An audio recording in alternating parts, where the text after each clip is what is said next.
Bonjour à tous et bienvenue dans une nouvelle vidéo. Cette fois on va parler de la rencontre entre Villarreal et le FC Barcelone, l'actuel leader de la Liga. Un match qui va se dérouler aujourd'hui à 21h. Le Barça joue à l'extérieur et Villarreal peut sauver le Real Madrid.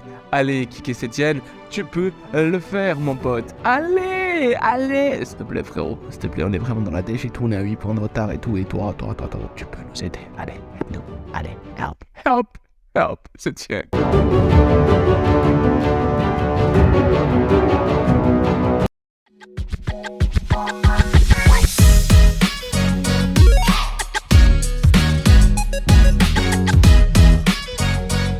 Voilà une petite vidéo un peu plus drôle où j'aborde la rencontre entre le Villarreal et le FC Barcelone. Cette rencontre qui va être décisive non pas pour l'équipe de Xavi, non pas pour l'équipe de Kike Setien, mais bien sûr pour le Real Madrid qui est deuxième en ce moment en Liga, qui est dauphin à 8 points du FC Barcelone qui est actuellement le leader de cette compétition et tout repose sur ce match. Vous allez me dire non, t'abuses, il reste quand même pas mal de rencontres avant la fin de la compétition, avant à la fin du championnat espagnol, mais effectivement il n'y a pas beaucoup de rivales en ce moment qui peuvent tenir tête au FC Barcelone, et s'il y en a un où on peut avoir un tout petit peu d'espoir, eh bien ça serait cette équipe-là de Kike Setien. Kike Setien qui est un entraîneur qui a coaché le FC Barcelone, donc qui connaît pas mal le style de jeu de Xavi. Lui aussi avait essayé de instaurer ce qu'on appelle le jeu à la Johan Cruyff, ce jeu de passe dans les petits espaces, avec cette volonté de tenir le ballon, d'avoir le ballon à la construction, même de partir depuis la défense, ce beau jeu qui avait fait les beaux jours du FC Barcelone avec Guardiola, ce jeu assez difficile puisqu'il veut avoir le ballon tout le temps et avoir des déplacements très rapides entre les joueurs, avoir des joueurs qui savent exactement dans quel demi-espace ils doivent se trouver pour recevoir le ballon et pour libérer l'espace pour le coéquipier pour qu'il puisse s'intercaler entre deux zones et donc ainsi faire des passes très rapidement dans des petits espaces et réussir à sortir le ballon de manière très jolie à voir pour le spectateur. Évidemment, le FC Barcelone a eu son temps de gloire avec Pep Guardiola et maintenant Xavi est en train de, on va dire, revaloriser cette approche-là de Johan Cruyff, cette approche-là catalane, cette approche-là, on va dire, puriste au Camp Nou. Et les fans adorent Xavi, en tout cas pour une partie, puisque maintenant il fait que gagner. Il a 8 points d'avance sur le Real Madrid. Il a il a tapé le Real Madrid il n'y a pas longtemps en Supercoupe, et là il peut prouver encore une fois que c'est la meilleure équipe du championnat en battant Villarreal qui est quand même une équipe parmi les meilleures de cette compétition. Si on regarde maintenant Villarreal, est-ce qu'il peut vraiment battre le FC Barcelone? Puis on va regarder ce qu'a fait Kike Setien avec cette équipe, et là j'utilise les données de Transfermarkt si vous voulez regarder par vous-même.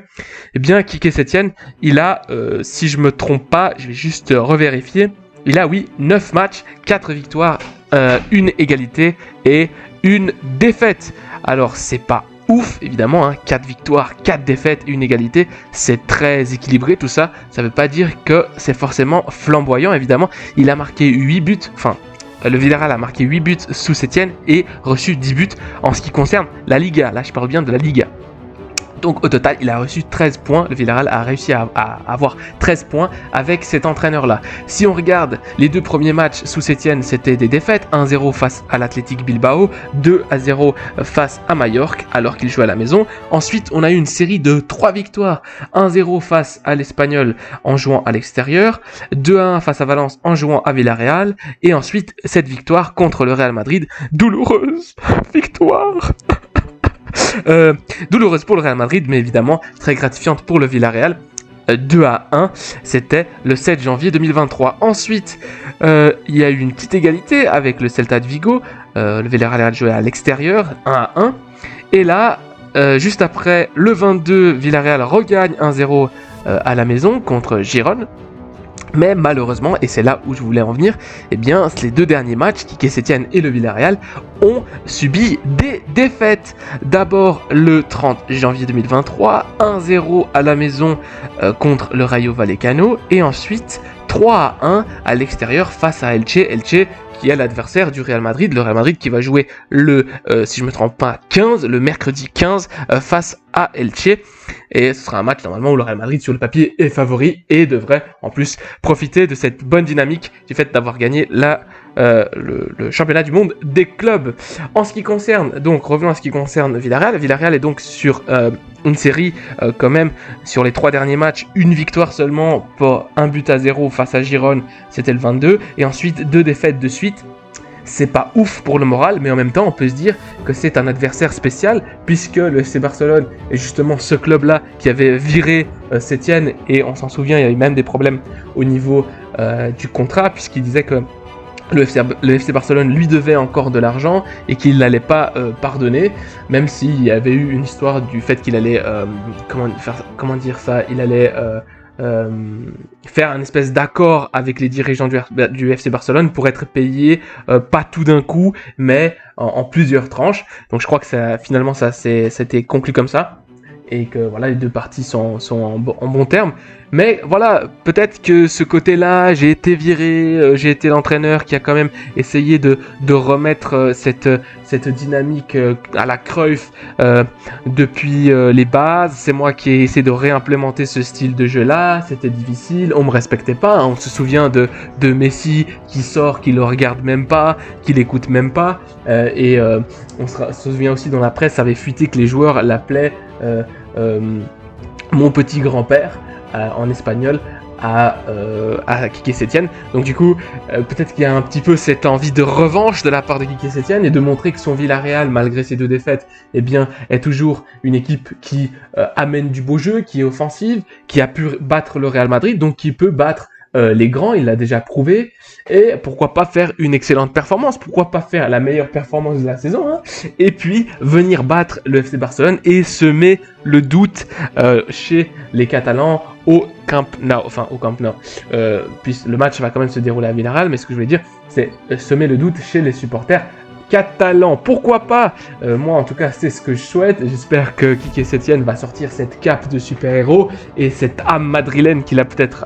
Non, il n'a pas d'âme madrilène, il est full Barça, full catalan, full Mescun Club, mais j'y crois. J'espère en tout cas qu'il va nous sortir un bon 11, qu'il va proposer un jeu offensif et qu'il va quand même essayer de jouer un match pour gagner et pas seulement défendre avec un bloc très bas. En ce qui concerne Xavi, évidemment, Xavi, il a Robert Lewandowski, il a Gavi, il a Pedri, il a selon moi le meilleur effectif de la Liga, même meilleur que le Real Madrid, et peut-être je ferai une vidéo sur ça un autre jour, mais en ce qui concerne en tout cas la défense, je pense que vraiment Barcelone a réussi à concocter une défense bien équilibrée. Il manque peut-être un latéral droit, mais ça ne serait que tarder en connaissant Juan Laporta et son staff technique et ses dirigeants et son directeur sportif. Je pense que le Barça a tout à fait les armes évidemment pour gagner même à l'extérieur, pour gagner même facilement avec peut-être 2-3 buts d'avance, mais j'espère au fond de moi en tant que madrilène, en tant que merengue, que le Barcelone fasse un faux pas, qu'il perde des points, au moins une égalité, ça ferait vraiment plaisir. J'espère en tout cas que ça va être que c'est comme ça que ça va se passer. Le mieux, ça serait un 5-0 du Villarreal, mais il faut pas trop rêver. Voilà, je pense que ce qui pourrait nous arriver de très très bien, ça serait par exemple une égalité 2-2 qui vienne quand même grappiller quelques points. Et ensuite, le Real Madrid devrait faire le taf mercredi contre Elche pour pouvoir passer de 8 à 6 points de retard. Et comme ça, mettre un tout petit peu plus la pression au FC Barcelone.